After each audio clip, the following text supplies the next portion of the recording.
bienvenue dans ma citadelle, je suis ravie de vous retrouver aujourd'hui pour une nouvelle vidéo book haul. Donc ce sera le book haul du mois de juin. Sachez que j'ai quand même coupé ce book haul. Une partie des livres de juin seront sur le book haul du mois de juillet parce qu'il y en a beaucoup trop et que je pense avoir très peu d'arrivées livresques au mois de juillet. Donc cela compensera.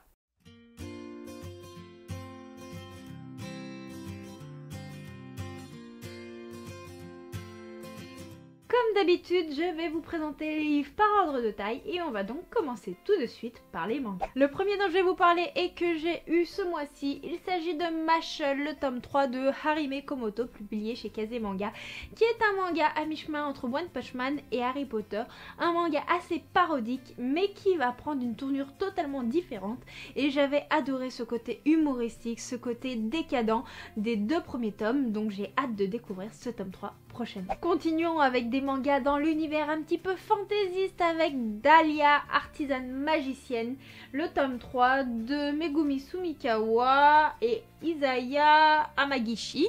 Et là en fait nous sommes dans un monde totalement différent avec Dahlia qui essaie d'avoir sa propre entreprise d'objets magiques, mais être une femme artisane magicienne, créer son entreprise dans un monde essentiellement on va dire pour les hommes où les femmes n'ont pas forcément une totale liberté et il est rare d'en voir avec une telle indépendance, n'est pas facile.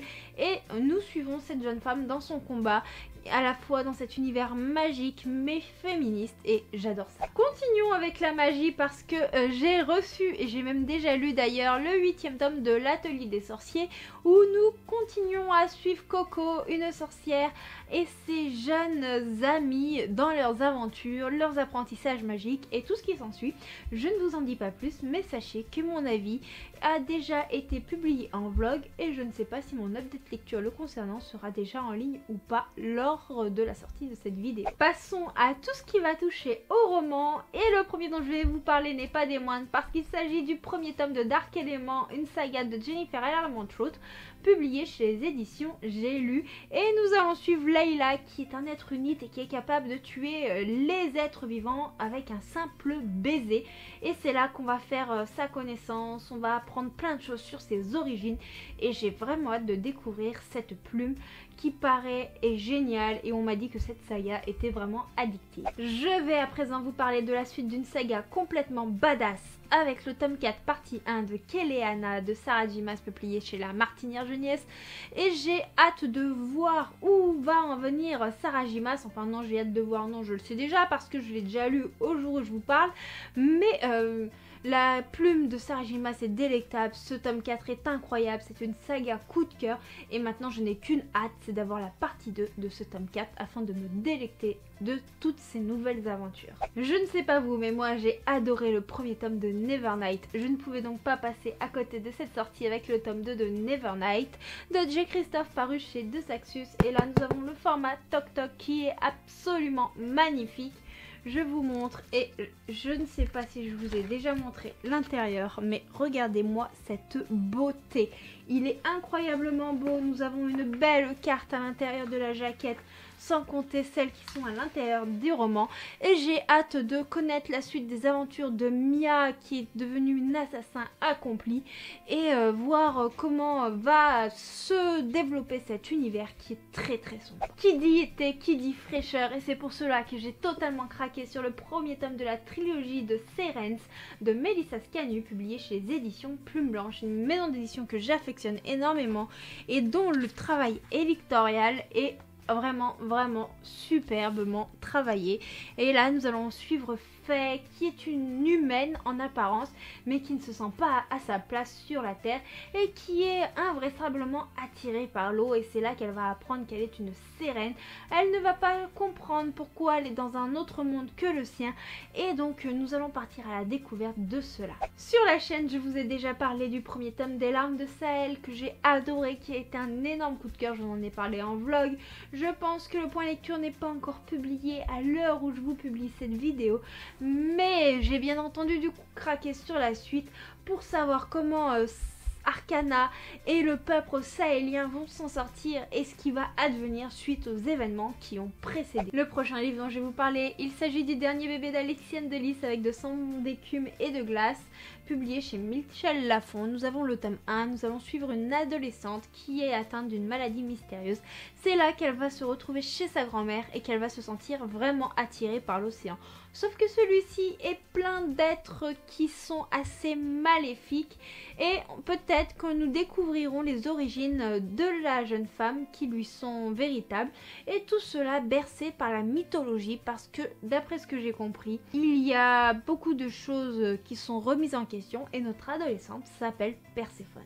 Je vais passer à des lectures qui sont totalement graphiques avec des bandes dessinées. J'ai craqué pour le 4e tome et le dernier de sortie de la boîte à musique de J.G. Carbone, publié chez les éditions Dupuis, et j'ai vraiment très envie de découvrir la suite des aventures de Nola, cette jeune fille qui arrive à passer dans l'autre monde en fait via la boîte à musique de sa maman, et peut-être que cette fois-ci nous aurons les réponses que nous attendons suite au précédent tome sur qui était réellement sa maman, quelle était sa mission et tout ce qui s'ensuit. Ça a l'air vraiment passionnant et les graphismes de cette bande dessinée sont vraiment et profondément délectables.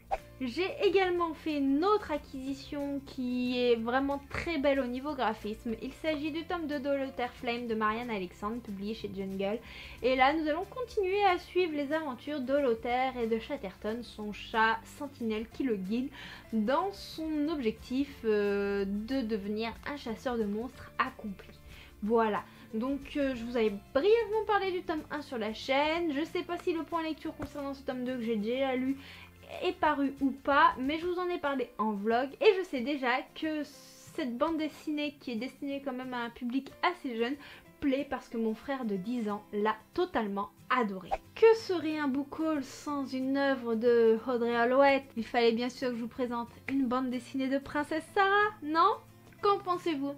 Et donc voilà, j'ai lu et j'ai reçu ce mois-ci Princesse Sarah, le tome 8 de Audrey Alouette, Moretti et Duclos, où nous concluons l'arc en question. Je ne vous en dis pas plus pour ne pas vous spoiler. Voilà pour les œuvres papier que j'ai reçues, mais suite à un sondage sur Instagram, vous avez été nombreux à me demander de vous présenter mes réceptions numériques, donc allons-y, je vais m'en occuper tout de suite. Le premier livre dont je vais vous parler, c'est Alexia la sanguinaire de Léalie Morgan, le premier tome, et là, comme vous l'aurez sûrement compris, nous serons dans le monde du vampirisme avec des clans rivaux, des histoires de mariage et bien entendu de la chasse parce que Alexia ne supporte pas les personnes qui s'opposent à elle et qui en voudraient à sa famille, et apparemment il va y avoir beaucoup d'intrigues, il va y avoir des histoires avec son créateur et plein de choses comme ça, et je vous avoue que ça m'intrigue énormément. Une autre réception numérique que j'ai eue, il s'agit de Terre de Feu de Léa Perrin, et cette fois-ci nous allons partir en vacances en Afrique. Alors il y a une histoire de rupture, il y a une histoire de rejoindre sa meilleure amie, et il y a une histoire d'une rencontre qui pourrait bien tout bouleverser. Voilà, je vous en dis pas plus, moi non plus, je ne veux pas trop en savoir avant de me plonger dans cette histoire, mais il paraît que la plume de Léa Perrin est vraiment très addictive pour ceux qui la connaissent. Pour moi, ce sera la première découverte de cette autrice et j'ai hâte de découvrir ses écrits et voir s'ils sont autant addictifs que ce que l'on m'en a dit. J'ai également reçu ce mois-ci Cœurs imparfaits de Aurore Roussel, où nous allons suivre deux personnes qui habitent dans le même immeuble, qui ont en quelque sorte renoncé à l'amour pour diverses raisons, mais pourtant l'attirance entre eux va être très intense et ils ne pourront pas s'empêcher d'essayer de vivre quelque chose ensemble malgré les difficultés qui les opposent. Dans un tout autre registre, j'ai reçu La Veine de l'Art de Cici Roy avec une histoire de télé-réalité avec Célestine qui elle va y participer pour gagner 25 000 $ pour sauver sa famille qui est en grande difficulté financière, et nous allons suivre le protagoniste masculin qui lui va participer à cette télé-réalité pour sauver celle qu'il aime, tout ça sous un fond assez horrifique. J'ai reçu Les Secrets de Woollis de S.L. Borowski et là nous allons suivre une adolescente qui va retrouver sa ville d'origine, une ville où apparemment il y a une ambiance assez macabre. Elle va aller au lycée et il y aura 4 garçons très mystérieux qui lui voudront quelque chose mais on ne sait pas trop quoi. Voilà, c'est tout ce que je peux vous en dire. Et le dernier service presse que j'ai reçu en numérique, il s'agit de Bless Me de Clara Noé, qui est une romance sur le fond de Avant toi de Jojo Moyes. Vous connaissez sûrement cette histoire par exemple qui a été adaptée au cinéma avec Emilia Clarke notamment. Et donc là nous serons du coup dans un petit village avec un médecin qui va venir y travailler, assez reculé, un malade en particulier, je crois que c'est un ancien militaire si je vous dis pas de bêtises parce que je vous raconte ça un peu de mémoire. Et une romance devrait se créer assez complexe. Voilà tout ce que je peux vous en dire, mais je vous avoue que celui-ci est peut-être le service presse numérique qui me tente le plus. J'espère que ce book haul vous aura plu. Moi j'ai été ravie de vous le tourner. Comme d'habitude, c'est toujours un plaisir de vous parler de mes réceptions, de mes petits achats et craquages. N'hésitez pas à me dire quels ont été les vôtres en commentaire. Moi je vous fais de très gros bisous. N'hésitez pas comme d'habitude à liker, commenter, partager pour faire vivre la chaîne. Et moi je vous dis à très vite pour une prochaine vidéo. Ciao ciao.